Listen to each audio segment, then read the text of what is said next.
Greetings, Mavericks and new viewers.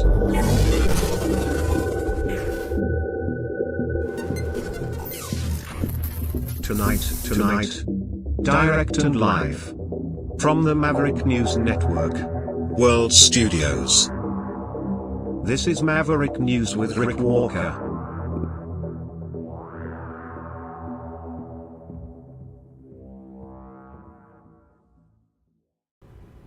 Good evening, everyone. Welcome back to the Maverick News Channel. Special broadcast tonight. Special guest coming back. A contributor to the Maverick News Channel, Gail Robertson, is going to join us in just a moment to talk about making media great again, or at least to discuss the big shifts, transitions, changes that we've seen just in the past couple of months and even weeks in social media and even mainstream media.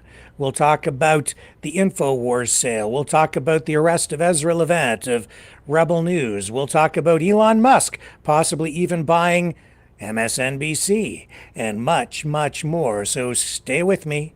Gail will join us on the other side of this.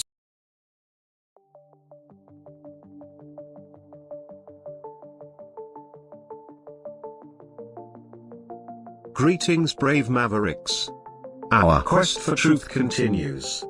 We go beyond fake news. Together we expose propaganda. Together we pull others out of rabbit holes. We are Maverick thinkers. We are all unique individuals, defenders of individual rights and freedoms, credible, trusted, grounded in reality. Maverick News. Defending free speech. Donate at freedomreporters.com. Do it now. Tomorrow may be too late. Maverick News. The world is watching.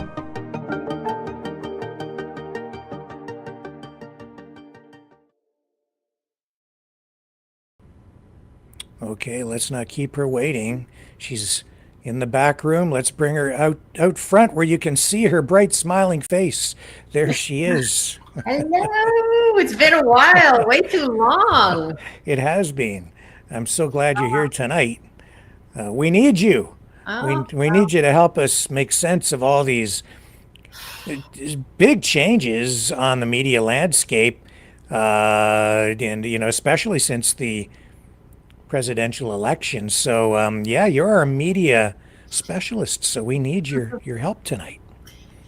Well, I have been studying this now, as I call myself a recovering journalist. It was interesting. I mentioned that title to someone and she said, "Oh, did you experience trauma as a reporter?" And I said, "No, but I've only experienced it more recently." Yeah. Well, I don't know if it's traumatic, but it is. I mean, it is a shock to the system. I think a lot of this stuff that's been going on. I think it was a shock to the to democracy in a way in this U.S. presidential election. Before we get into some of the nitty gritty details here, what was your overall impression of how media, what role did media and social media play in this presidential election? Well, I think it played a great role, especially since now people are realizing they can get their news from so many other places. And I think that there was, it was judged incorrectly by the Democrats thinking they were going to go mainstream, use all the popular Hollywood people and go do what they've always done, right? That's what they thought would work. And then lo and behold, there was people on Trump's campaign team that said, "Hey, wait a minute, things are changing in the media. Let's get him on Theo Von's show. Let's get him on Rogan's show." So that's where I think things really shifted. Now, for some of us that have been following this for a while, including myself, and so let's use the Joe Rogan as an example. When I first heard about him and I bought into the whole, I thought this guy is some knuckle drag. I thought he was just not that smart, all the things that I was buying into. Then I went and I thought, well, being a curious person that I am, I thought I better go listen to a show before I judge, right? So I spent some time listening to his interviews, and I went, wow, this is not at all what I was expecting. And I found he asked really good questions. And as someone who has asked questions myself in my line of work, I always like to learn from other good interviewers. So that's a longer answer to, I think that, when you go and listen to some of these shows and you really see that it's not what people have believed them to be. So, and I still hear people saying things, from the clips that they see on other places. They'll see it, one clip from a Rogan show or from any of those podcasts. And I always tell people, did you listen to it in context? Now, this happens on all sides, right? People will take a clip and run with it. And I've always said it's really important to go listen to context of the full story. Yes. During the election, I saw Kamala Harris at her rallies using celebrities, putting on concerts, going to Saturday Night Live. And I think she even turned down an opportunity to appear on the Rogan show, which blew my mind. And so instead of Kamala, JD Vance steps in and takes that slot. How much of an impact do you think that played? How much of a mistake do you think the Democrats made? I think that was a big mistake. And again, going back to, I think people on their team, and I do public relations, I work with people on how best to get your story out, which make sure the media you're going on, do that research, understand the background. I believe that probably the Democrats team did not go and spend that time to listen to Rogan show and understood. And they thought he was just this right wing. He was just going to come in and attack her. But I heard him talking, and he said he really wanted her to come on. And if you listen to his show, he does want to get to know people. And he really doesn't do the gotcha things. Like, he pushes certain people more than others, but he gives them an opportunity to answer questions. I mean, his shows are anywhere from 2 to 3 hours plus long. So it's an investment in time to listen to them. But what I find fascinating is that they're really interesting interviews. And I listened to the one with Trump. I listened to the JD Vance. I listened to most of the Elon Musk. I haven't finished listening to that one yet. And, he had said he wanted to have Kamala on to actually get to know her. He said, I feel like we really haven't had a chance. I just we're losing your audio here. It's getting wait a minute. Was that better? I might have drifted. Yeah, can we bring your mic in closer? Yep. And then it was actually cutting right out too. So let me just see here. Okay, how's that? Is that better? That is better. I was drifting away from my from the microphone. So so I think it was a big mistake that they didn't go on the show, because if you understood how Joe Rogan does these interviews, it would have been really positive probably for her if she was open to being open. And because if not, it would be a short interview. And then, when you listen to people like Trump or JD Vance, whatever you may think of their politics, they did the show really well. Like they, I mean, Trump even talked about how he weaves, and he was weaving, and Joe let him kind of weave a couple of times, and then he tried to bring him back. Okay, got to get you back on track. And the JD Vance one was probably the most illuminating for myself to hear some of his thoughts. And you get on those types of shows, you get more than the sound bites. You get more of the personality, who they are. So I think it was a big mistake that the Democrats decided to go more mainstream, more if you do what you've always done, you get some of the same results, right? So I think they missed the boat on understanding what's happening in the culture of podcasts and the culture of other media. If you just look at the number of followers Rogan has, I lost count, 11, 15 million. It's a lot. He has such a big following. So yes, and that alone would say to me, if I were a campaign manager, I'd say, what do you? Of course, we want to be on your show, whether it's a hostile interview or a friendly interview. That's where the audience is. That's where you go, and you just deal with it. And Rogan even agreed to have some topics that were off limits, whereas apparently Trump and JD Vance didn't have any limits on what they would talk about. So Rogan was prepared to agree to that, but she had to go to Texas. She had to go there. They wanted him to come and go to where she was, and it's like, well, that's not how he does his show, right? You have to go into his studio, and that's all part of the culture of his show, right? His studio has a certain allure to it, and it's, at where he has his whole comedy building, right? It's yes, yeah. And it was interesting because Trump stayed longer than he was originally scheduled, and then he was late for a rally, which also shows you that intuitively he knows the importance of that platform. It was more important to do that because he had a bigger audience than even at the rally where he ended up being late. And then he got negative media for showing up late at the rally, where people were trying to say that he just doesn't care about his supporters. But, he made that video apologizing as he was en route and still got to the rally, but it was at least 1 or 2 hours late.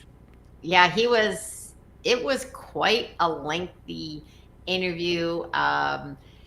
And you also got to see, and again, I'm always open to, I want to learn more about the people behind the news, right? And understand who they are, their personality.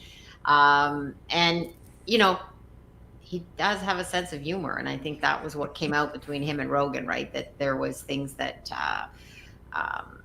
he presented. And saying this among some media, well, some people I know, like, they would be shocked to, like, because you can't say anything positive about Trump, right? It's almost like, oh my God, that's like, he's just this evil person. And I'm like, well, people are not one-dimensional, right? They have many parts to them. And it's too bad, because I would have liked to have really heard a longer interview where it wasn't hostile, or it wasn't so prepared, where it was like a natural conversation. That would have been an interesting, and it could have turned things around for her. Who knows? We'll never know. Mm-hmm. Yes. They were hoping, I think, that Saturday Night Live appearance would turn things around for her. But what do you think it says about mainstream media, and even, mainstream entertainment media like SNL, which has political overtones, or maybe even it is just a political show these days? But what do you think it says about those mainstream platforms? The fact that she did that, they didn't give Trump equal time, which is, I think, even a violation of broadcast and election regulations, but they did it anyway, and she still didn't win. What do you think? Yeah, when it comes to Saturday Night Live, I think they I watched that bit and I found it a little, what they say, cringy, right? It was just this strange, like, when you're trying too hard to be funny. I think that's the other thing. When you have to try that hard, it misses the mark. And I think that's what Saturday Night Live is trying to be, like the cool kids. And I think the cool kids have moved on to other places. And people are expecting different interactions than what they're seeing on Saturday Night Live. And I think it was too predictable. Yeah. Whereas on Rogan, it's not as, in some of these other shows, it's not as predictable, and it's more fun. I mean, the other person I've listened to, like Theo Vaughn, it's kind of funny, right? And I have not listened to a lot of his shows, so I can't comment. I have listened to a lot of Joe Rogan's, but I have not listened to as many as Theo Vaughn. But. So it seems to me that shows like SNL maybe are at the end of their lifespan. They have to reinvent themselves, because I think, I never watch it. I used to watch it when I was younger. Mm-hmm. I don't bother anymore. For me, it's almost, it's too political. In a way, all the late night talk shows have just become political shows, where back in the days of Carson and even Jay Leno, they did some politics sometimes. They'd poke fun at all the politicians, but it wasn't all politics. It just feels like it's all politics all the time now. Yes. And I think the other thing is it's so predictable. Like I was watching the one Saturday Night Live and they were showing all the picks, I guess some of the picks that Trump had made, but they were just repeating who they are. Like there was no twists on it. I mean, the whole part of humor is to do something that's unexpected or that, where you can poke fun, but it's funny. And I thought, well, we all know this about the picks that he's making. It wasn't anything new. It wasn't anything that you sort of went, and I think that's where I've watched some of Bill Maher and Jon Stewart who were able after the election to sort of start to still find some humor and poke fun at even themselves, right? Like that they had called it wrong. See, now there's a guy, Bill Maher, who has not been afraid to shift his position I think he's pretty genuine all across the board. So I have quite a bit of respect for him because he doesn't just cave in. He's not a sheep. No. And as a result, I think he's more relevant than a program like SNL. Yeah, I find him to be funny because he's not a one side only, like that he's promoting. He actually can, and anybody that can poke fun at themselves too and admit when they're wrong, admit when, hey, I missed that. And he's also said like, hey, everybody, we got to move on. Like, which I appreciate. Because yes, as someone said, we have to move on. I think someone in the comments said, why are we talking old news? Yeah, we do need to move on. Except some of those things that we found happening in the past will repeat themselves because it's now going to also be relevant to what we're seeing in Canada as well. Because some of the same things are applying, that people have lost a lot of trust and faith in mainstream media and they are going elsewhere. And there's opportunities now for people to go elsewhere to get their news, not only from the mainstream media. So it is, well, it's old in some ways. It's going to be a trend that we're going to see, that everything is changing when it comes to media, right? Like Rick, looking in our lives, right? Like what has changed so dramatically in how, mainstream. I'm just going through some old articles that I'd written. I was going through a big bit and I was telling myself, I looked at how big the paper was, all of the ads that were in the paper. It's hard to believe that it doesn't seem that long ago, but. Yeah. Just last night, I was looking at some of the old broadcast equipment that I have here. I have a UVW 1800 Betacam SP deck that I bought on eBay years ago to do my automotive show, and I'm looking to get rid of it. Right. So but there's strangely still a market for it, but the technology has changed. The mediums have changed. It's a totally different ball game now because of social media. And I think, do you think that what we're experiencing now is the fallout from even the pandemic and mainstream media losing a lot of its credibility during that period and betraying some of the trust with the public? Are they reaping the results of that?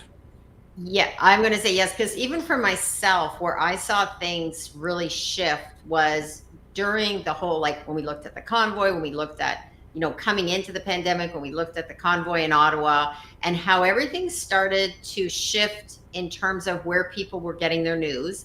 And I was watching this all unfold because I was watching a lot on TikTok. And I was watching these people leaving from the west coast of Canada coming towards Ottawa. And at the same time, I was looking for mainstream media to be covering this. And I didn't see coverage. So I was watching this unfold and thinking, okay, Ottawa, they're going to be getting ready for this because they're watching these, like there was picking up momentum as they're coming across, the prairies and no one seemed to be talking about it until all of a sudden everybody was shocked when they came to Ottawa. I wasn't shocked because they said, do you know all these trucks? And I remember talking to a good friend of mine in Ottawa and I said, they're going to be there for weeks. And they were like, oh, they're probably just going to stay for a few days. I'm like, you don't travel all the way across Canada in your trucks with food, with family, and stay for a couple of days. So I had predicted, I said, it'll be minimum 3 weeks. Like they're settling in. And what happened was, as we know, the police kind of told them where to go set up. Again, no one believed that this was going to take hold and that there was going to be the momentum that happened. So for me, that was a real moment in time where I thought, okay, media did not cover this, but some of the social media did. And then the other item that happened was when I think it was Twitter before Elon Musk, was when, or was it YouTube? They canceled Dr. Robert Malone. And he is someone I had followed, so I was aware of his knowledge and his expertise when it came to, and we're on YouTube, so just oh yeah, we're still dealing with that stuff. Okay, yeah, gotta watch it. So I caught me before. I wasn't going to say the word. Isn't that terrible? It is terrible. We're still dealing with it. Yes, and I will say, here's my little plug for it.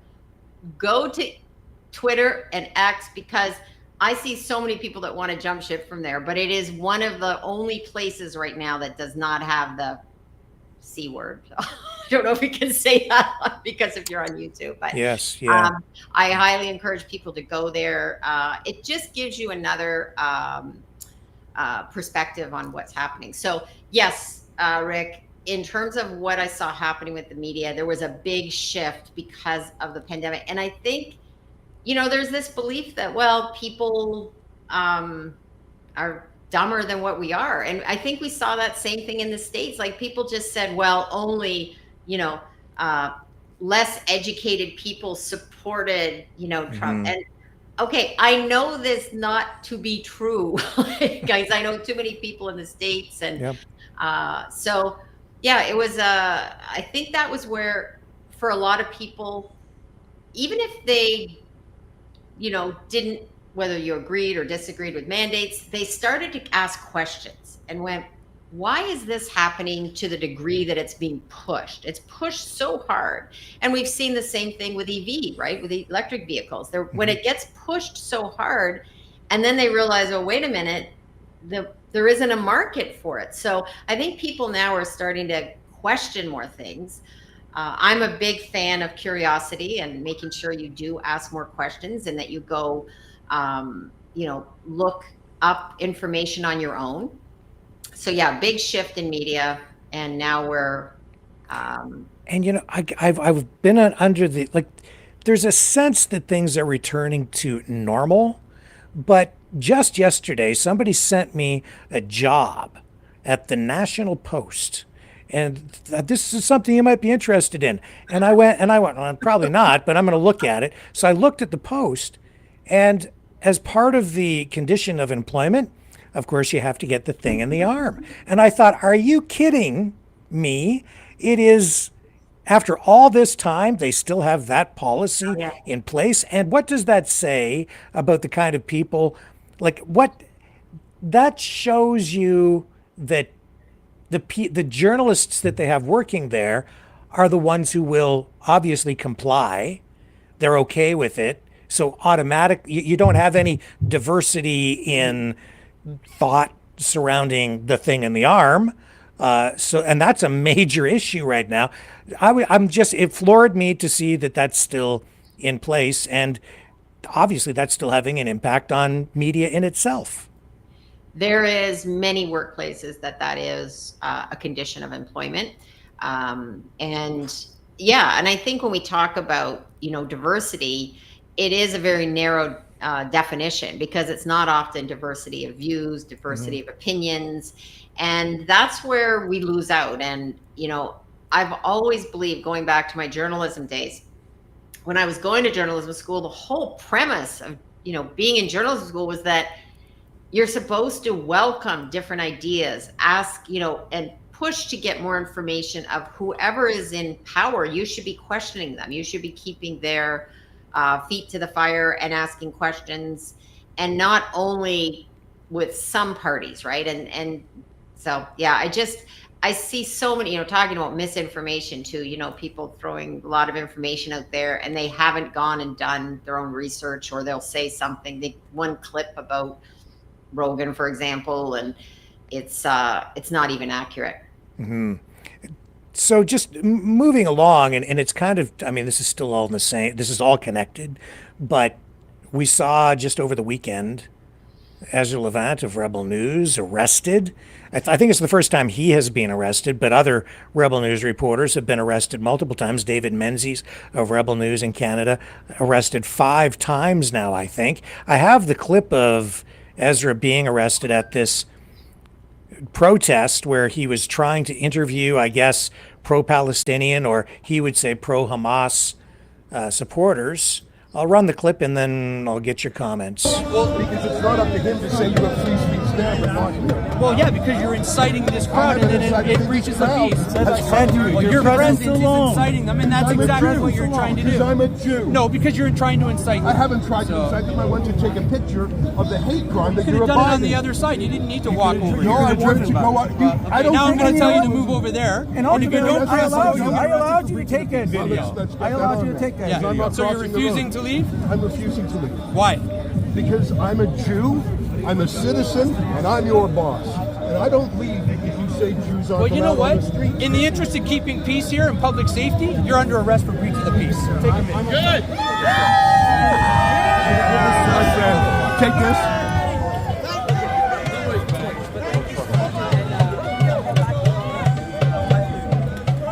I'm being arrested because I'm standing on the sidewalk in my city.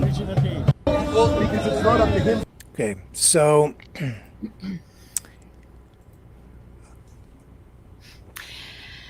Well,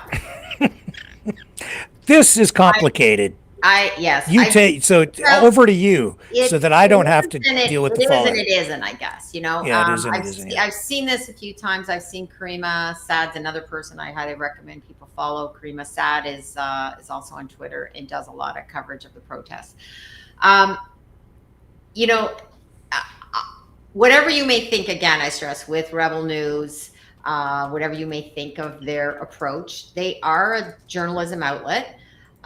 He was going over to ask some questions, and it might have caused a disruption, but I don't know why that wouldn't be allowed to go at least ask some questions. And he also wanted to get a photo because there was some pretty horrific things happening there that day too. There was someone that was in a chair, fully face covered, with supposedly representing the former Hamas leader, Sinwar. Like it was, and this is, you know, in a Jewish community, and there seems to be, you know, double standards when it comes to, you know, making arrests or when the police are intervening. And, you know, going back again to the convoy, when I looked at what happened in Ottawa, what happened there when they brought in the Emergencies Act versus now we've had protests ongoing in many cities for, you know, well over a year. And, you know, to make an arrest like that, especially, I mean, they know who he is. He's not only a journalist, he's Jewish, he's in his own community. And he was saying, you know, I'm over here going to interview these people. So for the police to intervene, I get it up to a point that in some strange way, they probably thought they were protecting him. But then I have to ask, well, why do you feel you have to protect him? And that's the question that is missing when there should be coverage of this to ask. And I think it was on one of the radio stations, what's his name? Joe Egger? Joe 1010? One of the Toronto stations. Anyways, they had Ezra on, and they did reach out to ask the police chief or some of the police, and the police said, we will not be coming on to talk about anything related to Rebel News. Then they asked another question, and there was silence. So I do think that, you know, the police do have a responsibility to respond to this. You know, and again, I'm shocked that, or not shocked, I guess, that there isn't more people speaking out about a journalist being arrested like this for doing their job. Even if you don't agree with the news outlet, even if you don't agree with the politics of, you know, Rebel News, there's a certain, you know, precedent that could be set. But I've seen this happen again. Same thing with free speech, with censorship. It seems to be that, you know, people are okay with it if it's stuff that they don't agree with. like shut down Ezra. They're crazy. It's just a fundraiser. And I've seen some people on even more on the more critical or independent left media that have said, hey, this is all Ezra. It's a publicity stunt. And maybe it was, but I don't think that's really up to us to make that judgment. I think, if he was going to ask some questions, do his job as a journalist. But, the other thing is when you're not there on the ground, I think some of the things Ezra said was probably inflammatory towards the police. But I want to say this. I have seen and heard, again, from people like Karima that have covered some of these protests, people saying much more inflammatory things, pushing at the police, and there's no arrest. And yes. Ezra did nothing. When you watch there, he was very careful. He didn't push. He was using, what they say as children, use your words. He was using his words. I don't think the police liked it, but I didn't see him in any way be, physically overpowering to the police. Yeah. Yeah. I think it is complicated because police do have a responsibility. Like their focus is on keeping people safe. Yeah. Keeping the peace. That's what they want to do at these protests. That's their paramount focus. After that, then they'll look at, can we arrest someone? Should we arrest someone? Has a law been broken? But their primary concern is safety, public safety. So I get it. But at the same time, Ezra's there, and people can accuse him of engaging in a publicity stunt. He certainly will get is getting publicity because of this again, right? But it is. I think the reason he's getting publicity is because the issue he's raising through his actions, it's a legitimate issue. It's an issue of free speech, freedom of media. It's an issue of freedom of movement. It's charter rights. It's does he really as a citizen have the right to walk down the street? At what point, though, do his actions violate the rights of the people on the other side of the street who are protesting an issue that he has a different view on? If he goes over there, at what point does he cross the line and violate their rights? Or at what point does he then breach the peace? So this is where it starts to get very complicated. You go to court, and then it becomes a constitutional question. I mean, this could go all the way to the Supreme Court, honestly. Yeah. And we've talked this before when they arrested David Menzies when there was, I think, Chrystia Freeland. And now that was strange. That was an even stranger one because he was just truly just asking her a question on the road. Yeah. I think the other thing that is strange about this is that it does give, lots of, video clips for Rebel News to use. And so in a way, that picture of him being arrested, walked down the road, that gets a lot of people fired up. And especially when people are seeing this in a Jewish community, I think that's the other thing that needs to be looked at and understood better, that people have also been told I think this was in Montreal, there was a rabbi that was told not to, that he shouldn't be walking a certain area for his own safety. And again, if we're being told that, we have to ask, well, why? Why is it unsafe? So that's the big question I have. Okay, why did you think Ezra would be unsafe if he's just going asking a question? I've never seen him really. I don't think he's someone who's violent person. I don't think he's there with physically aggressive to anyone. He might with his questions ask that, but no one is asking, well, why did the police feel it would be unsafe for him? And I think that's the missing question that there hasn't been a lot of insight given to that. I think the answer is quite obvious. And maybe I can get you to pull your microphone in a little bit closer. I'm doing it again, am I? Yeah. Hang on, let's pull it in here. But It's because he's Jewish. Yeah. The people on the other side of the street are pro-Palestine, pro-Hamas, pro whatever. They're on the opposite side of an issue that he does have a bias with, right? It's reflected in his media outlet. I don't think there's any question about that.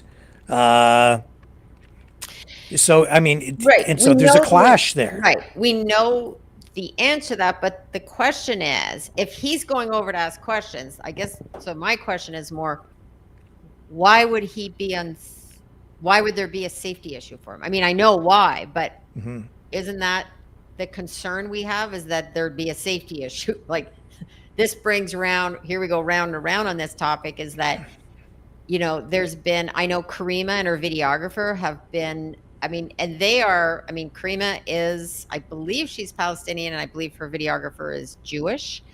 And they have been attacked, like, horribly, right? And so mainly for going out and just, all they do is they take video of people out protesting.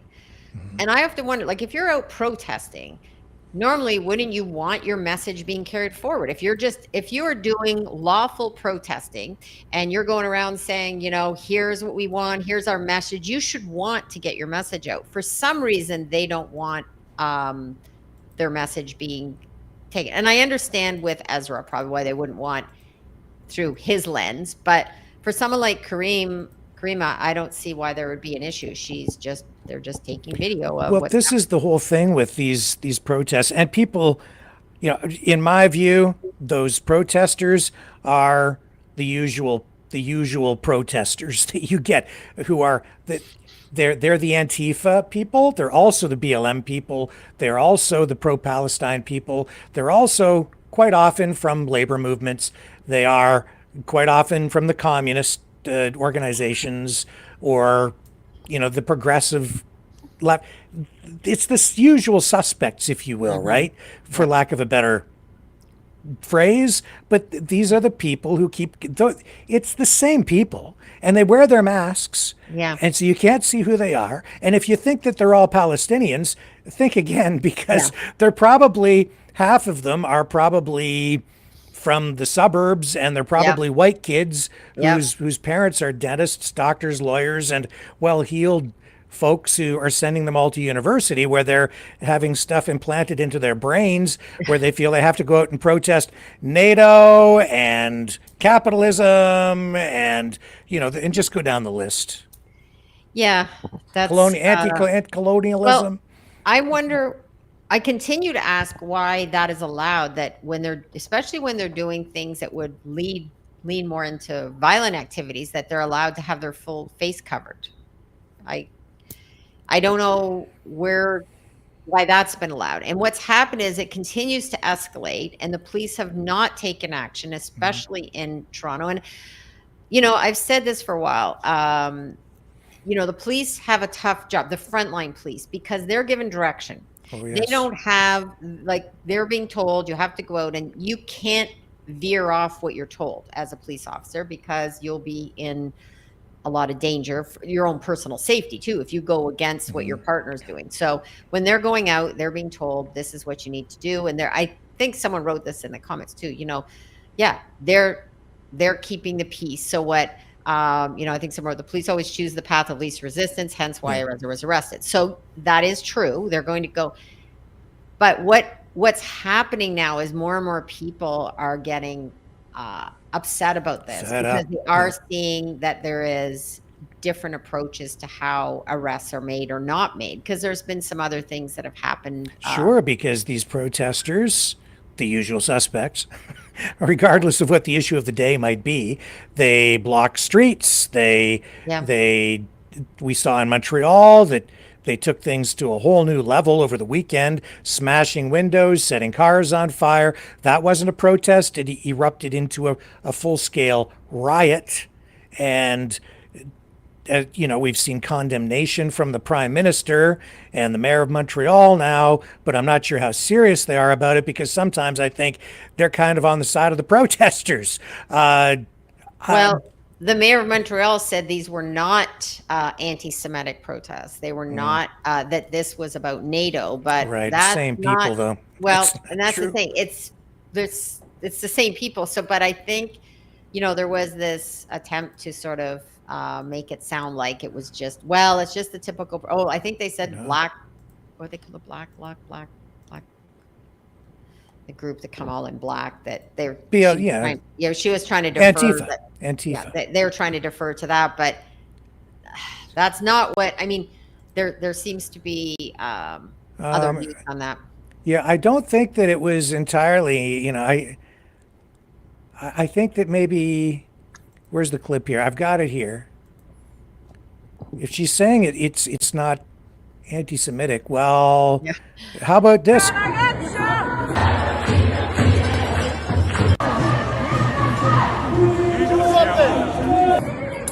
Final solution is coming your way. Do you know what the final solution is? We're gonna get you. Final solution. You know what that is, huh? You are on a killing spree. You are on a killing spree.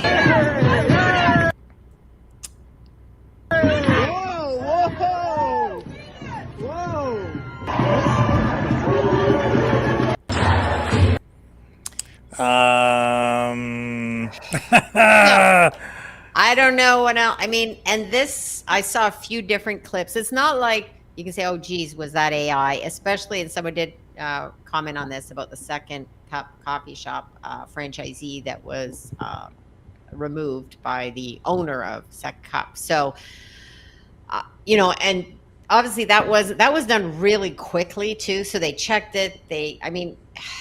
I'm at a loss when I see that.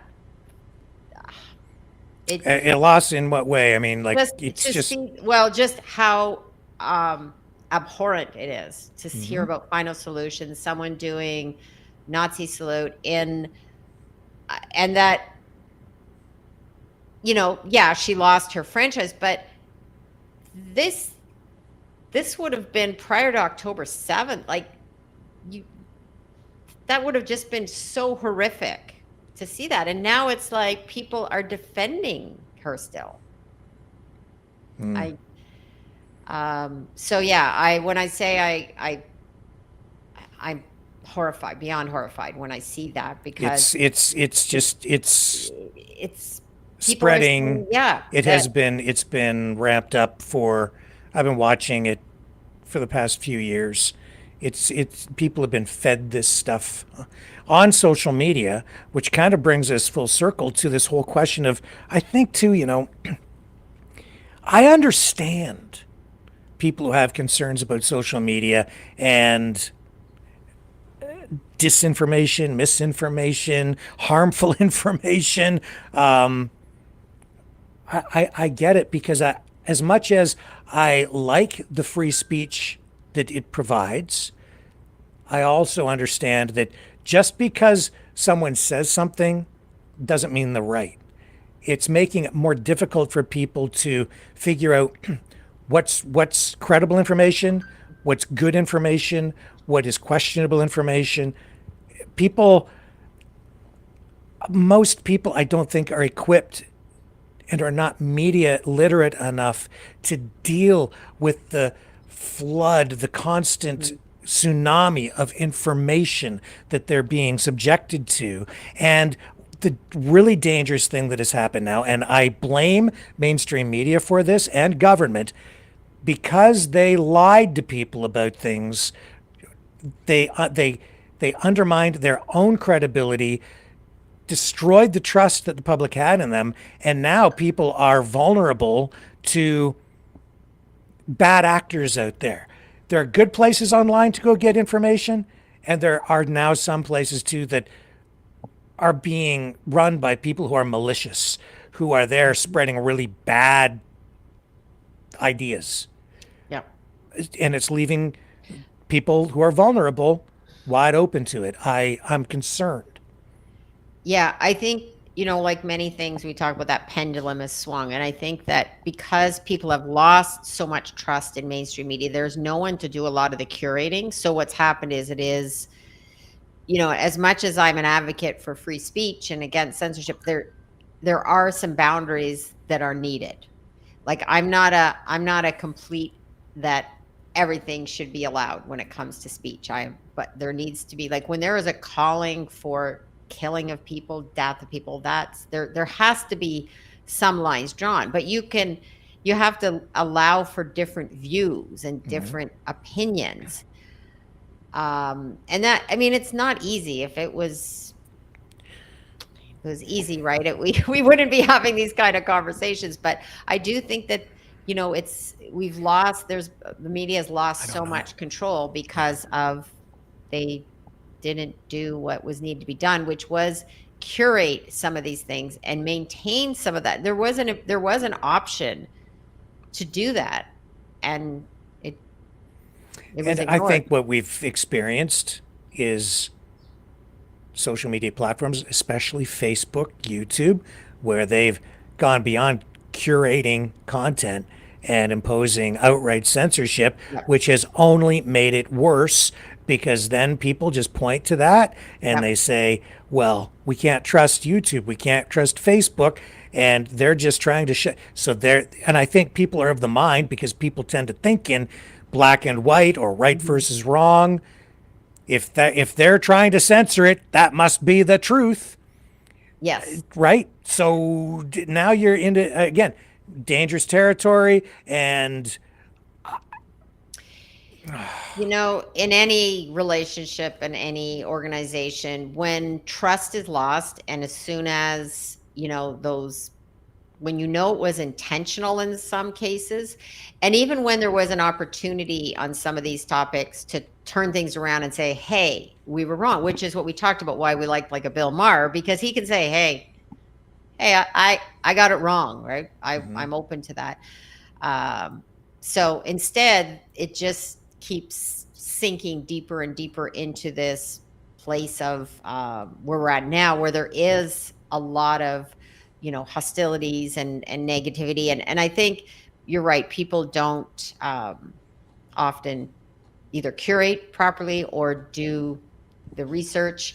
For me, a big eye opener was, and now people want to leave Twitter because Elon owns it. Okay, I've seen this too. People all went to Threads. Remember, they were going to go Threads. Now it's Blue Sky. And, it's interesting how many media people we're going to go to Blue Sky. And it's like, okay, bye. Catch you when you come back. Because I do know that people that have left Twitter, they're still watching it. They want to know what's going on. They may not be tweeting. They may not be on there, but they still want to stay connected, which means you're still on Twitter, right? So because it's like saying, you want to be where the action is, and Twitter is where the action is. It is what is happening. Someone said it was like the town square. So this is Blue Sky. I haven't really paid much attention to it, but what do you know about this? Is this like a new just Democrats only or liberal platform, or what is it? Yeah, it's liberals, and apparently the Babylon Bee have got they got suspended or something because they were using humor, right? You can't use humor, you can't use parody, unless it's on the side of pro, if it's knocking down conservatives, I guess allowed. But from what I've heard, it's there's a whole bunch of stuff, and I think there was so many things getting reported and shut down. It was bogged down with a lot of problems, and I just see most of the people going there.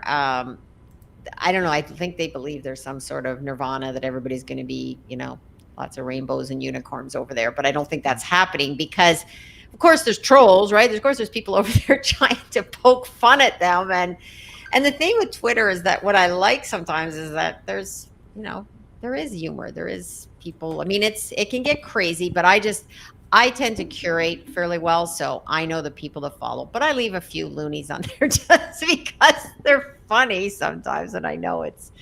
But one last thing I want to say about Twitter too is that, if you take the time and review the Twitter files, And you look at someone like Matt Taibbi. Matt Taibbi he was celebrated as this great journalist, investigative journalist when he worked with Rolling Stone before Rolling Stone went off the rails. But he's a very credible journalist who was there was Michael Schlesinger, Barry Weiss, and Matt Taibbi that dug in, and they found all of these things that were being censored, especially during the previous time that we won't want to talk about. But so for me, that's why I'm on. I don't really care whether Elon owns it, whether I like Elon, don't like Elon. To me, it's not really relevant. I look at the end product. So I want to know, and there's stupid stuff in there. There's misinformation. Of course there is, but there's a wide range of diverse views. That's where I want to be. I don't want to be somewhere. It would be like, only having people in your life, everybody agrees with you on everything. The problem I have with Twitter as a journalist is just the outright fakery. There is just some stuff out there, especially with it coming out of the war zones, right? That is just straight up, full blown propaganda, even, artificial, generated with AI, 100% fake. And it has become very difficult to know what's true, what isn't. And I've been duped a few times. Yeah. Because it's very, very, very well done. The technology makes it difficult to determine whether it's real or not. And that's the world we're in. We can't. I would say that's the hand we're dealt. We have to figure it out. It's not going to get it's going to get murkier in terms of, so much confusion and wrong information. And as you said, there's this, how do you tell? I have to look sometimes and go, is that AI? But sometimes you just know, you're like, Well, but some of the stuff is that. repurposed video. Yeah. We've seen, pictures of ships on fire. Yeah. And then the caption says this ship was hit by a missile, blah, blah, blah. And in fact, it's not even that ship. It's from 5 years ago, but people believe it. And by the time, they post stuff like that, and then it just goes out, a massive number of people see it. And it's you can't even put that dumpster fire out. Now, the one thing with Twitter is they do have community notes. Now, they don't catch everything. I get it. But there's at least, it's not bad. They've caught some things because I've been reading something and went, this sounds weird. Yep, it is. It's not true. So, I think, this is probably a story another time we can talk about, is that where do we go next? What do we do with all of this? Because we've been duped with, weapons of mass destruction. I mean, it's happened in mainstream too, right? So right, sure. It's just now everything gets, blown up more and passed on more because with social, there's so many, it's so easy. And that's the downside of Twitter. It's very easy for someone just to retweet and, It seems to me like everything has gone to another level. In the past, there's an old saying. It's like the first thing you do when you take over a country is you go in and you take over the television and radio stations to control the means of communication. Mm-hmm. But what's going on now is if you want to take over a country or take over a government, the first thing you do is take over the media, which is, I think, kind of what's, sort of going on. It's everything is kind of everything's out in front now. And now we have this new form of warfare. It's fifth generation warfare, but the information war is, I think, maybe the most important aspect of the war overall, because if you control how people feel, what they think and what they support, you can undermine support for a war effort and get people to not want to fund it anymore. Mm-hmm. Or take an opposite position on something where they'll even support the enemy, right? It's with the technology the way it is today, it goes way beyond dropping leaflets on the enemy saying you might as well give up, right? It's way beyond that. And it's psychological warfare, not just information warfare. Do you have any thoughts on that? Yeah, in terms of, how widespread information can go wrong, and especially wrong information. In terms of thoughts, I guess I still come back to, okay, how do we go about this? Number one, what is the solution? Because I don't think we've had a lot of time spent on that. But the governments are also now working on censorship and putting people in jail. So let's do a little sidebar here. As you know, I was following when Tommy Robinson was here in Canada, and he was arrested here in Canada.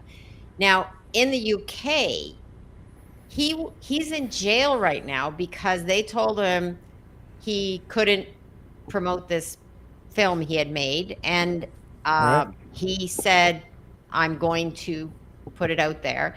And he's now in jail, and apparently the last I heard, he was in jail with people that, like, criminals that have done horrific things, and here he is in there for contravening some law.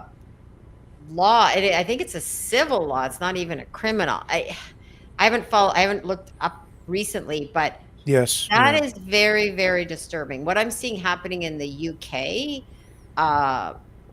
and then you start seeing what's happening here in Canada with Tamara Litch and Chris Barber. We don't see a lot of mainstream coverage of that. Like, they've been dragged through everything, and yet other people, we see this where people are getting arrested and Pat King just found guilty on 5 of the 9 charges, I think it was, that were leveled against him in relation to his activity with the Freedom Convoy just in the past week. Yeah. And he had to stand there and not say anything to the media when he came out, because he's still prohibited from giving interviews to the media.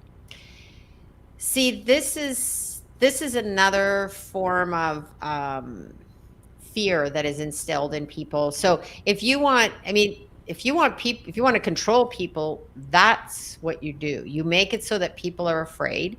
Look at people that got their bank accounts frozen for donating $50 to the convoy, or $100, or these are the things that I think are so disturbing, and yet we don't really see a lot of mainstream media coverage about these issues. These are the issues that need to be addressed and talked about, and they should be pushing back against governments that are supporting this type of approach, but they're not. And I said this for a while, the tables will get turned. Can you imagine? I said, if the reason everybody should be speaking up about this is that even if you don't agree with the convoy, if you don't agree with what they were doing, what happens when it's another group and there's a new government and they did the same things?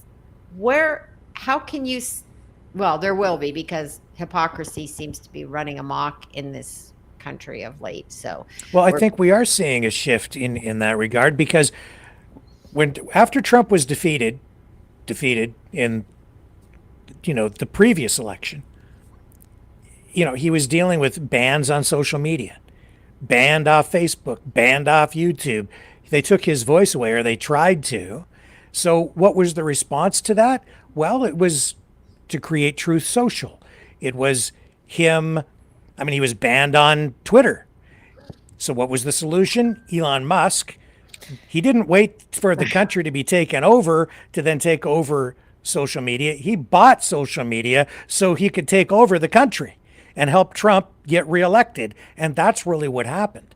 So that's what I'm sort of talking about too. It's like, this is the change in the dynamic and the strategy in the way information platforms are being used today versus the way they used to be used by governments to not only take over countries, but also to just maintain control over the population after they form government. So I'll throw it back to you, because we're seeing new developments even there with Elon Musk and X, and even with mainstream media and what he might be doing there. Right, which is what we first started talking about when we talked earlier today, was the whole, Elon Musk buying MSNBC, which at first it's like, oh, ha ha ha, like that's funny. Oh, wait a minute, is he going to do it? Like, I think he could. This would be, yeah. My friend once said recently, she says, "Good thing I got a new popcorn popper for everything that's happening now." You're sort of watching everything unfold. Uh, yeah, I mean, that would be very interesting to see someone like Musk take over an MSNBC and what would happen and how would news be delivered and how would it work in tandem with Twitter, X. I still call it Twitter. Twitter. Uh, yeah. Very difficult situation though, because if you didn't have someone like Musk who's, if not the richest, one of the richest human beings on the face of the planet, right? So he has the means to do these things, and he just happens to be focused on free speech, and has his, views contrary to the mainstream. But if not for him, where would we be now? That's why I am such a fan, and I've been, in some people in my circle, they would not agree with me, and they think, I've heard this, Elon Musk, they hate it, but when I try to ask why, what is it about him? Well, they don't like it, and usually it comes back to, he's supporting Trump or this or that, and you know what? What is interesting about some of the people that were once celebrated, Elon Musk, for so many things he did in terms of, with Tesla, in terms of space. I mean, he was seen as this great guy. Same thing with RFK Jr. When it came to environmental law, he was celebrated on the left. But then as soon as they start questioning things or doing things that, are seen as supporting another politician or party, all of a sudden everybody turns on them. Whereas I always look to, I'm a big believer, core values. What are the core things that people believe in? So I don't have to agree with everything. I don't have to like everything. But for someone, the reason I'm a Musk fan or a Twitter X fan is that I think without that right now, we would be in a very different world. And it is not easy to take on, say, Facebook or YouTube, but that's what has been happening since Trump lost the election, and somehow he fought back, but it wasn't without help from platforms like X, Twitter, but also from platforms like YouTube.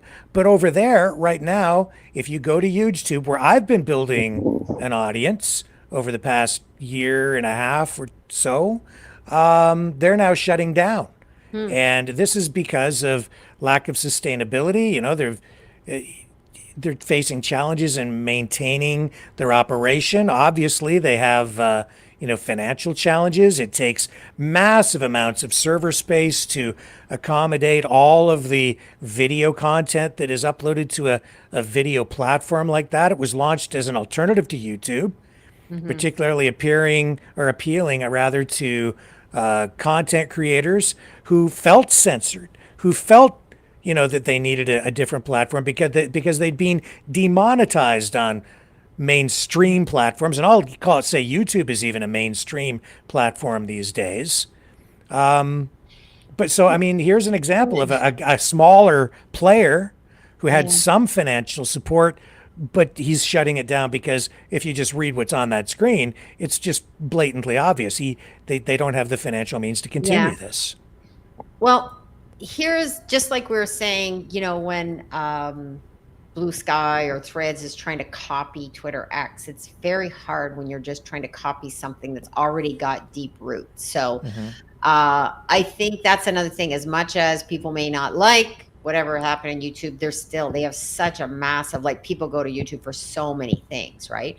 So it's hard to go up against that. And I think, and again, I don't know a lot about YouTube, but I'm guessing that, trying to even sound like YouTube, but be different, but the same, it's maybe there needs to be a more creative approach. So that's why I'm thinking like an MSNBC, like Elon could be very interesting. But I think when you're trying to, copy without doing your own, coming up with something new.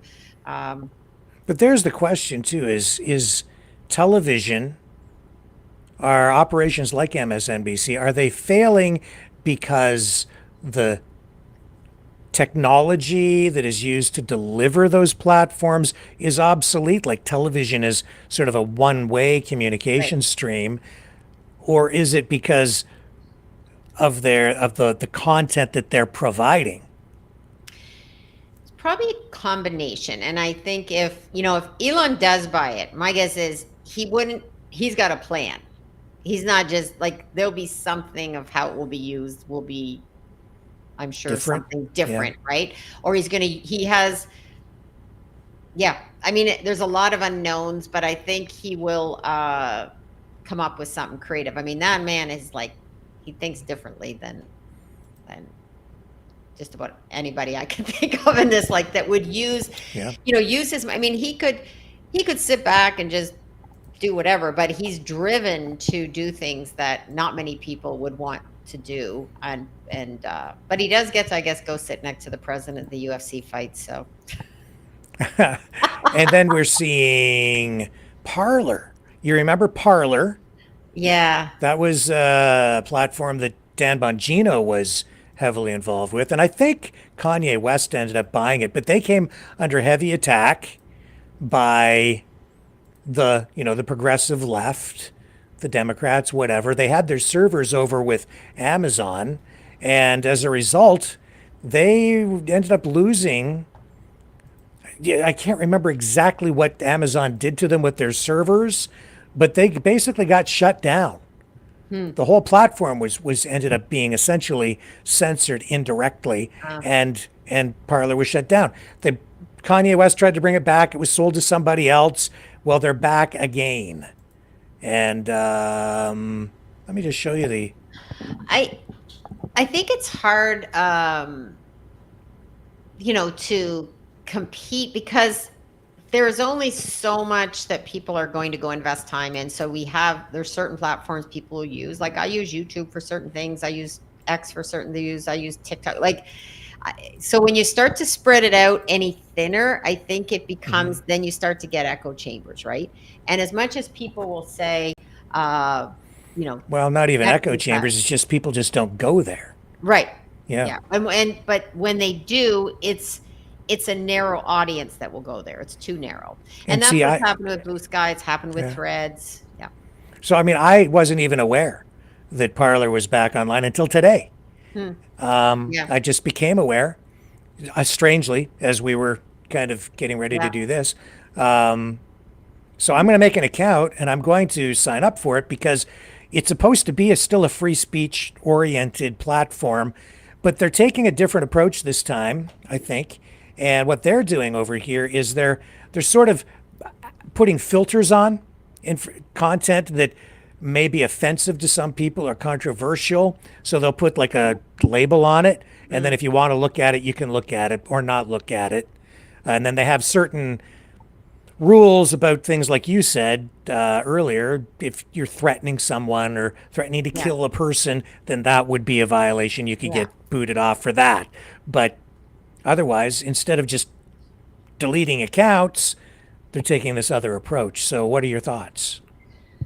Well, to me, it's another, I go back to, I'm still on X because I like the mix of views. There are people with so many there's a diversity of views, which I like. And I like following certain people. I follow people, I don't always agree with them, but I like their thought process, right? So, so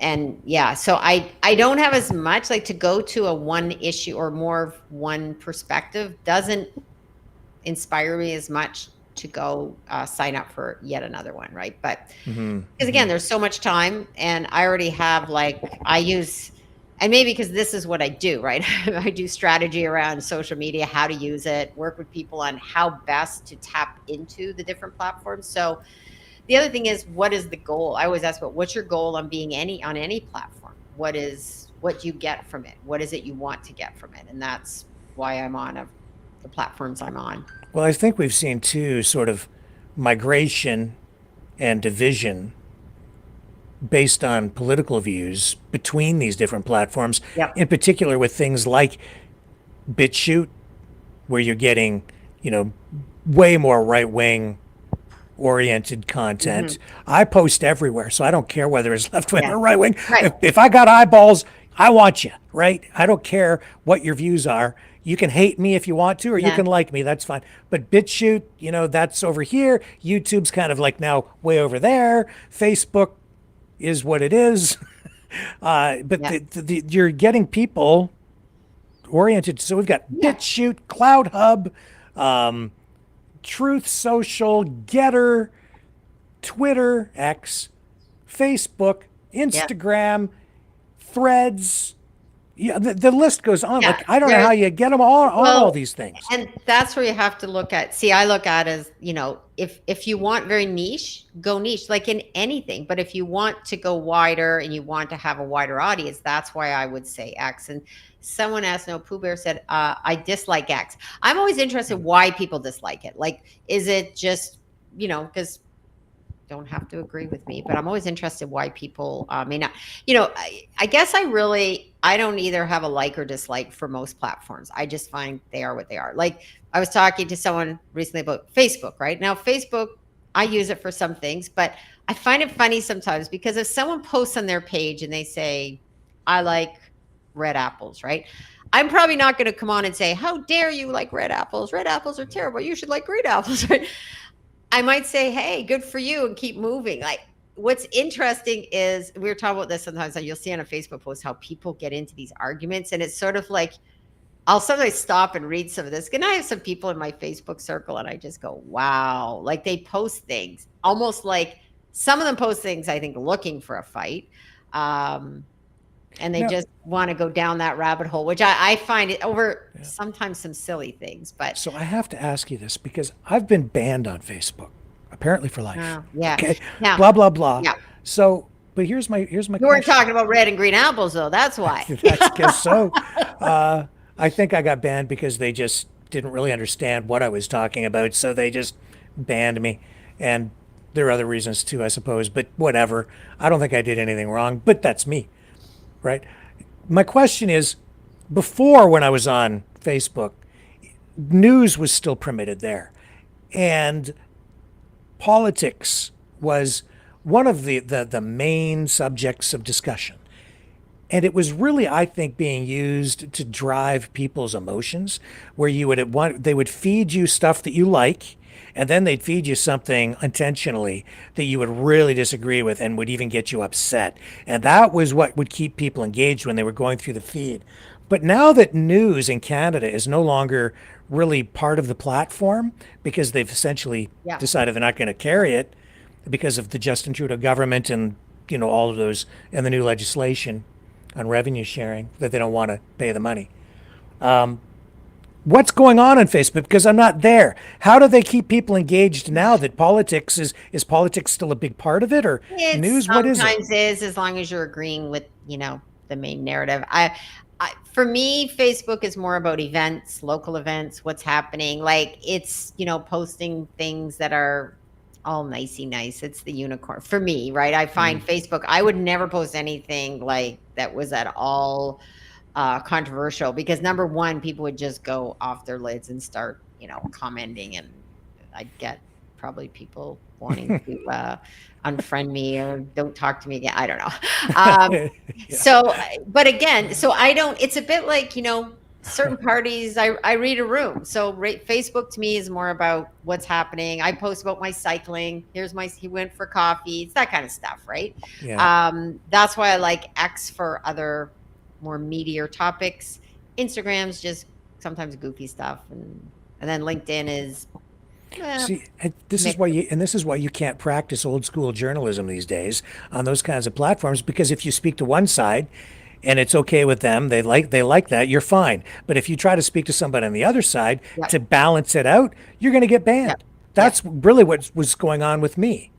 Yeah, in my opinion. Or even if they didn't ban you, they would make it so that none of your content would see the light of day. They really, they pushed it pretty far down. Because I know someone that was posting, had a business, and I told him, I said, I wouldn't post. Listen, if you want to run your business, I'd be very careful, because these posts aren't going to get promoted enough.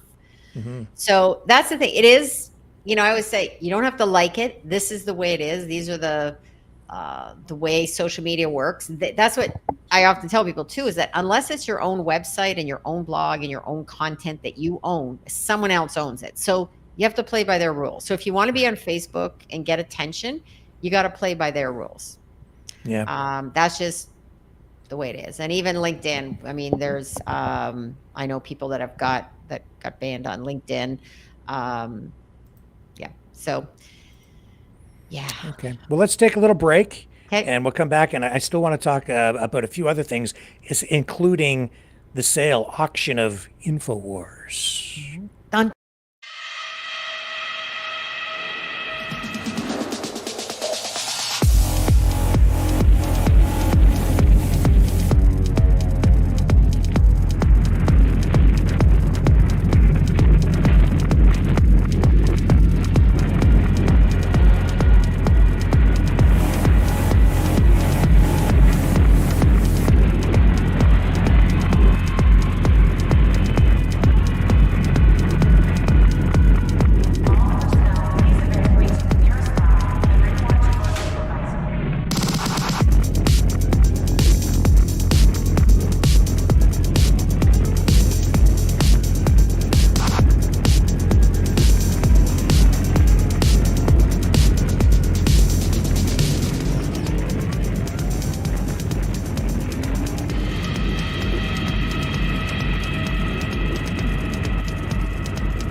Maverick News.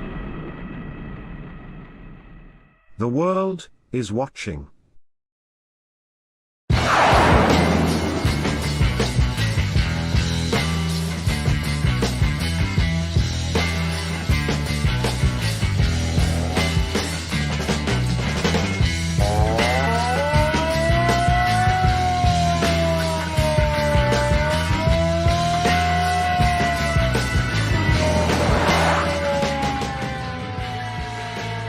Maverick News. Fighting for freedom. Okay, so have you been following the whole InfoWars saga? A little bit, bit. not intensely though. So I've been trying to catch up on a bit when we said we were going to talk about it, but Yeah, I mean, well, let's see what they're saying today. It looks like the judge still has to approve the sale. It was, again, more extreme drama over the past week with Alex Jones and InfoWars being sold to the Onion, which was planning to turn InfoWars into a parody of itself online. Here's the NBC feed today, and this is what they're saying about it. Judge says he must still approve sale of InfoWars to the Onion. The auction result is pitting the satirical news company, which is supported by Sandy Hook families, against First United Companies and LLC backed by Jones. So the judge said today that he may hold an evidentiary hearing next month to help determine whether to approve the sale of conspiracy theorist Alex Jones Media Company to satirical publication The Onion. So I don't know, did the whole thing, the day of the big auction, talk about melodrama. Oh my God. It was like they had the auction, I guess the feds or something showed up at the studios. They told Jones they were going to shut everything down, whatever. I don't know. Then it was like the sale went through, all the auction was held, the mainstream media reported the Onion had bought this thing, and I was on here. I was saying, don't worry about Alex Jones. Every time this thing happens, he still ends up, coming out on the other side just fine. He has lots of money. He's got a Rolls Royce tucked away and a Rolex, and he's got all his money hidden. He'll be fine. Don't worry about him. Sure enough, not even 24 hours passed. His website, which had been taken down, was back up online in less than 24 hours, probably within 16 hours. The website back up. He's back online. He's back in the studio. He has his lawyers fighting this thing. The auction wasn't conducted properly in their view, because it was like sealed bids and they didn't even accept the highest bid. And the families from Sandy Hook, he said, were, I don't know, financing their bid with the money that he was supposed to pay them from the penalty that he was levied against him. But because he didn't even really have the money, they couldn't possibly purchase it because the money didn't exist. And it was like, oh my God, this is like mind-blowingly crazy stuff, which is just so, I guess it's appropriate. I was gonna say it's on brand. Yes, it is, isn't it? Yeah, and What- I am not as familiar. I saw a little Can I bit- get you to bring the microphone in a little closer again? Sorry, I moved it back here when we went. Yeah, I'm not as familiar with this. So you sort of gave the good synopsis there of that whole situation. And, you know, whenever I see some of these things, I mean, it often, again, misses that context, right? And people jump to conclusions and they've heard snippets from, and yeah, and here's the guy who, boasts about being the most banned media guy, and on whatever. And this is just so typical. And it just plays out. It almost feels choreographed to me, to be frank. Almost as though this is fake in some way in itself. So that I think that there's, and I hate to be a conspiracy theorist, but this is my conspiracy theory surrounding the conspiracy theory site, which is run by the world's #1 conspiracy theorist, who says he's not engaged in conspiracy theories because all of his conspiracy theories come true, which makes me wonder if it is true. well, that's the thing that about conspiracies, right? I mean, things that I remember over the last number of years, things that I thought even too were like, no, and then it's like, oh, yep. I just heard on the radio today too. There was talk about 15-minute cities, and they're saying there's no such thing as 15 minutes. The media, not that like it was like last year. No, there's no such thing. It's not. Then today they were talking about, no, we're moving towards 15-minute cities because it's good. It's like we want to go back to. So I was like, wait a minute.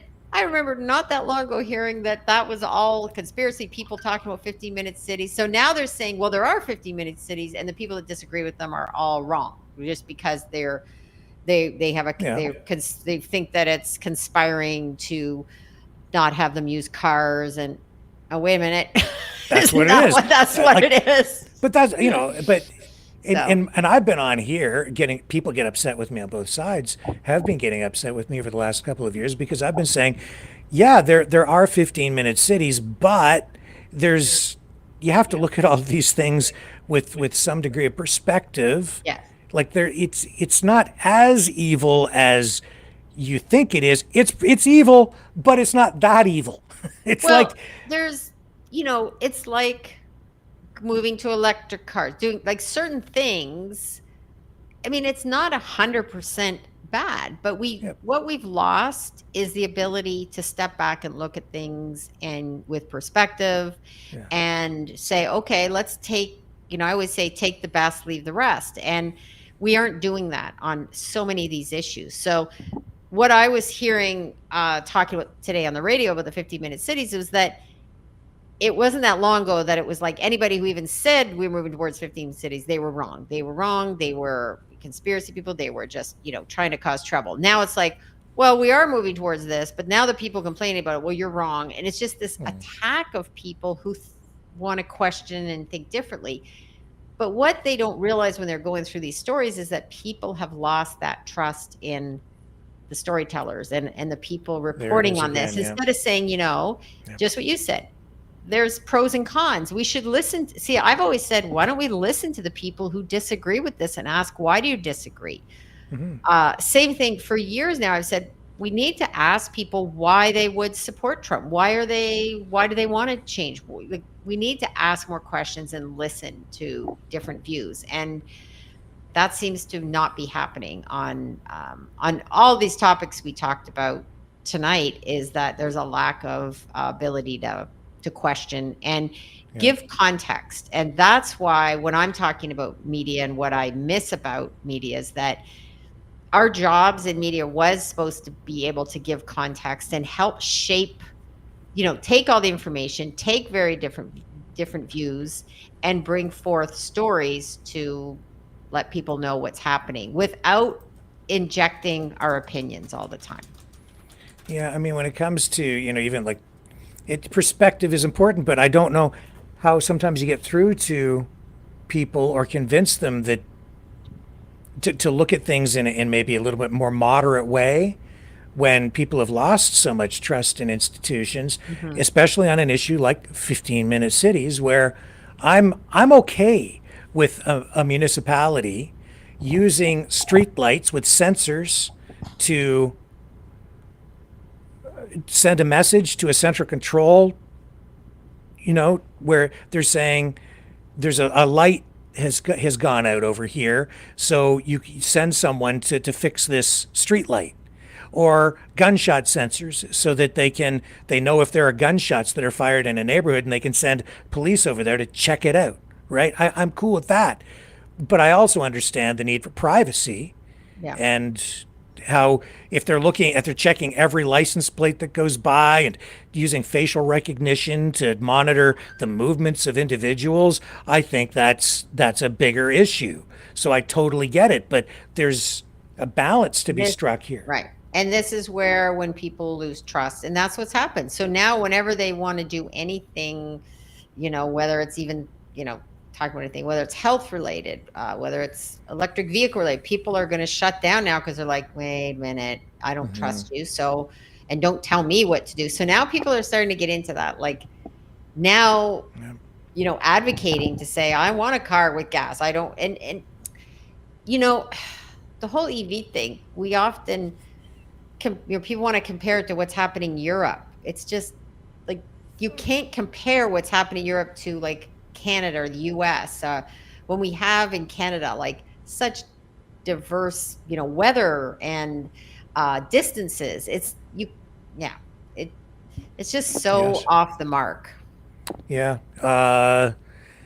And so many issues surrounding it. The government spending so many tax dollars subsidizing all this, trying to drive it through financial incentives and even penalties, right? It's like, you car company, you will do this, or you won't get these grants and you'll be penalized on the other side. So they're driving it. But as it relates to media,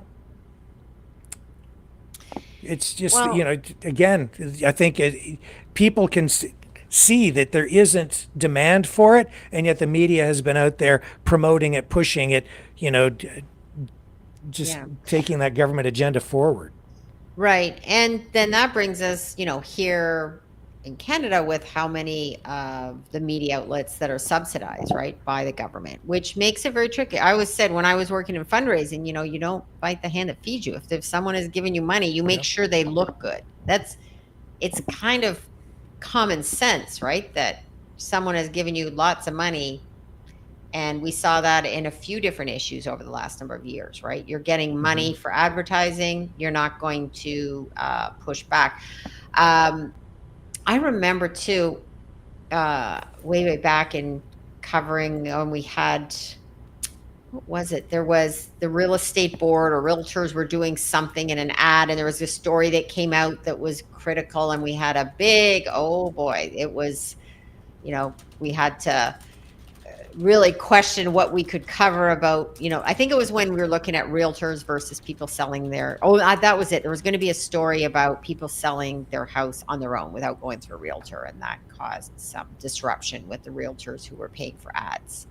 Yeah. And so, you've got in Canada and the US, but in particular in Canada, you have the federal government bailing out the mainstream media with a $600 million scheme, rolling that money out to all the mainstream media outlets. And yet Justin Trudeau today still, even though he's, I think, largely been sort of controlling media for quite a while through that, he's now still the most unpopular prime minister probably in Canadian history, what do you make of that? And it's the same thing in the States with Biden. The Biden administration imposing massive degrees of censorship. You've seen that they've been right in there basically giving direction, which is unconstitutional, to platforms like the former Twitter to censor this and control that. And yet still, they lost the election and they've lost control, I think, of the narrative. Yes, I guess again it goes back to imagine if Elon Musk hadn't have bought X. A lot of information wouldn't be coming out unless you were in some of more niche groups, right? So that's why I'm happy about X, even though it may not be perfect. There's no perfect platform, there's no perfect anything, but I appreciate that at least there's diversity of views. And I often think about this. Imagine if Twitter files hadn't have come out, if we didn't know that. Where would we be right now? And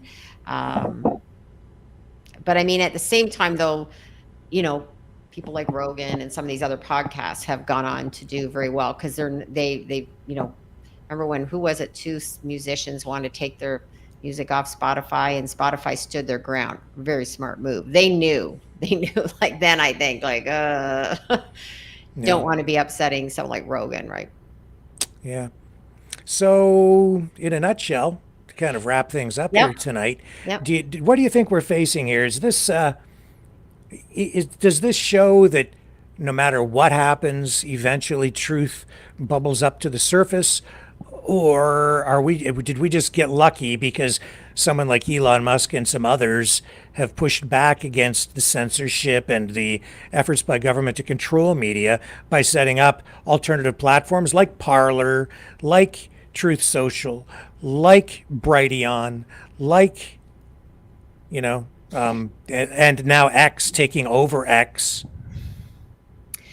Well, I like to think that things aren't always as bad as they seem or as good as we sometimes want things to be. So,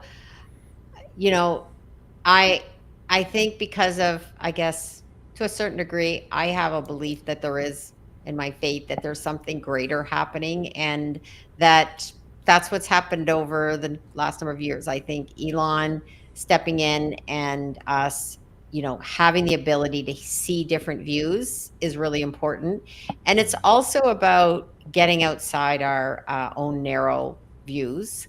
That's why I do like to, I have friends with a wide range of views. And I listen a lot. I listen to see, where people are at. But I also notice when I spend time, whether cycling or doing things outside of, just following the political trends, is that the sun comes up, life goes on, the world keeps moving forward. And, that old saying, this too shall pass. And I do believe that and it's important to get outside of your own narrow view and see what else is happening around you in the world. And, that's where it's important to meet new people. And, you may not agree with everybody's politics, but there are really good people that may have different political views than you. There's different people that I have in my circle that have different political views than me, and I still like them. And just one last thing. Tonight's thumbnail says "Making Media Great Again," and I've got kind of Elon Musk's face on there. Was media ever actually great? When you were working as a journalist in mainstream newspapers, were you finding that there was censorship? Were you being controlled? Or was media better then? Was it great then? Are we making it great again with people like Elon Musk? Or are we just fooling ourselves and it was never great before and we're trying to make it great now? I don't think it was necessarily, great, again, that perfection, but it was probably better than, like, when I see what's happened more recently, I go, wow, I'll go back to the issues we dealt with back then, right? Yeah. At least there was some allowance for different perspectives, but then it was more, I'd say, more corporate owned. It was a different approach. I mean, I got in trouble more from being probably too much on, would have been considered on the left back in the day. So it's funny now when people think, I go, listen, but my views haven't really changed that much. A lot of the things I'm talking about now, free speech, against censorship, a lot of these things I've always believed. It's just the foundation has shifted. So now, when I was fighting probably for free speech and against censorship was because it was more maybe railing against what was happening more on was considered on the right. But now I'll still fight for that. It doesn't matter when it comes to free speech, and that is that I will fight even for people's right to say things I don't agree with. Well, from drawings on cave walls to the printing press to the telegraph, Yep. to television, film, radio, and now social media and artificial intelligence.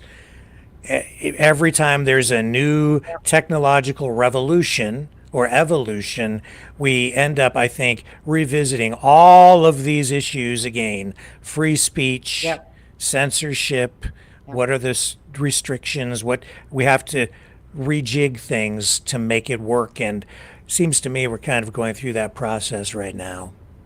Yes. And I think, obviously shows like yours, other people that are doing things that, because of a true belief in wanting to keep these conversations going. And that's what I really respect about what you're doing, Rick, is that, you are someone who really wants people to become more aware.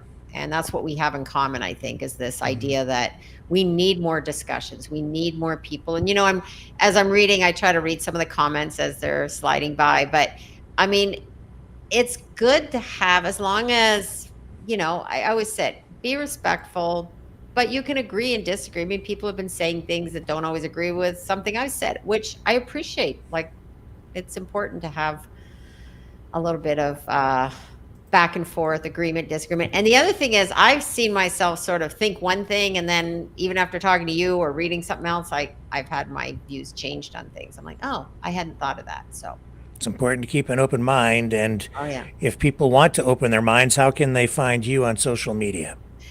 Pretty much, well, probably most people here, if you find me over on Twitter, is Gail Now. I'm on Instagram as Gail Now 1. That's more of my fun stuff. And then I'm on LinkedIn as Gail Robertson. So find me there. And then my YouTube's been a little quiet. My show I've taken a little hiatus for a whole bunch of reasons. I've been busy doing many other things, but I'm contemplating maybe restarting that. So every time I come on a show like this, I'm like, oh yeah, I'm all fired up. All right. Gail Robertson, thank you for spending the time here tonight. This has been a fantastic conversation, and I know that there was real value in this for the viewers tonight. So, folks, thank you to Gail. Thank you to all of you for spending the time with us both here tonight. And Gail will be back because she's a regular here. And I will be back tomorrow night, 7 p.m. Eastern. See you then on the flip side. Bye.